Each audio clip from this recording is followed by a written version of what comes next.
Erin negre koyne bari yarar mano şacı hücce de ziyalın mazur öyle koy ziyalhanım mazur mazur. Ulaşça tireççe tarar hücce de patna var, fani ne var. Hacı bunları basa salı zulümünden ara sandin hava yacu. At the end of a jetty on the coast of Bangladesh, the sound of misery rises up above the wind and the waves. 140 men and boys have been caught by the Coast Guard. They're Muslims from neighbouring Burma, and they're pleading and praying for their lives. "Oh Allah, save us," they cry. But the officers aren't listening. After weeks of violence in northwest Burma, members of the Muslim minority, called the Rohingya, are trying to flee. But no one wants them. An officer takes photos. His colleagues hand out water and a packet of rice. And then they order the group back out to sea.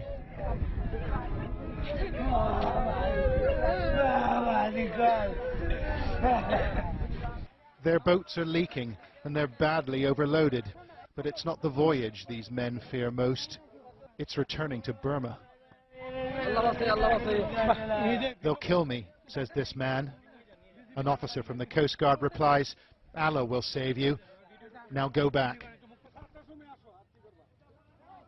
In Burma's Rakhine state, the fires have been burning for weeks. Homes have been razed and lives taken by hate-filled mobs. Ethnic Buddhists and the minority Muslims blame each other for the violence, but the facts are hard to come by. International NGOs have pulled their staff out, too dangerous, they say, while Burma's government won't let independent observers in. Right now, the situation we're looking at right now on the ground is it's very, very difficult to get an accurate picture of what's actually going on. Information is scarce, but our camera team found people willing to talk. Rohingya refugees who'd made the crossing to Bangladesh, avoiding army patrols and the Coast Guard too. Some are hiding in farmers' shacks, and others have been taken in by sympathetic locals. Our team spoke to one traumatized family not far from the coast. They told us they had suffered greatly in Burma. "My sisters, brothers and other relatives were burnt alive. They burnt my own children. We couldn't bear it anymore, so we came to Bangladesh. The Coast Guard turned us back 3 times, and we floated at sea for 4 days and 4 nights.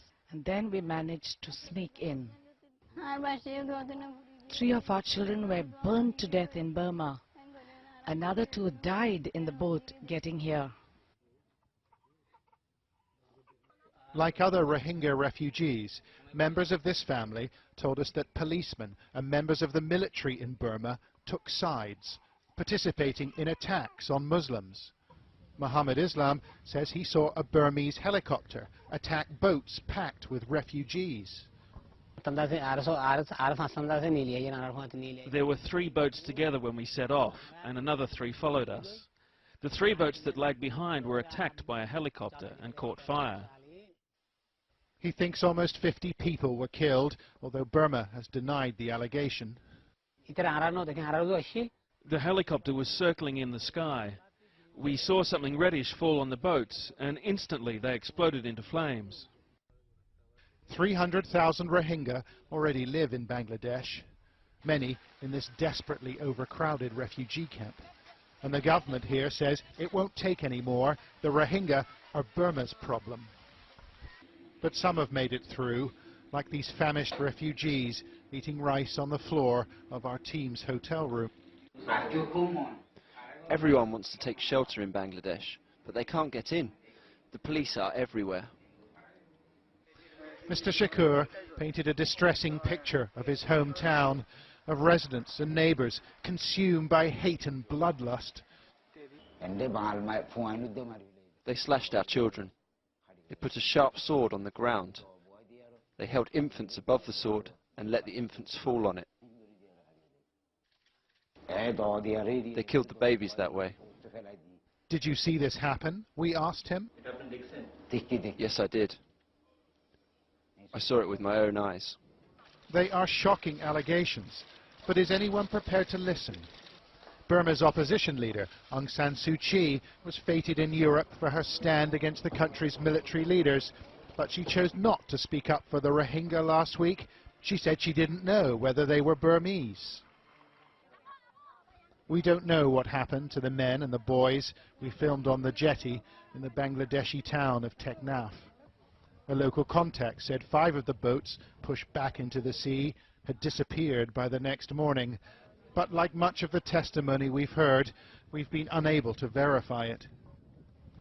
It's a catastrophe for a little-known group of people that nobody seems to want.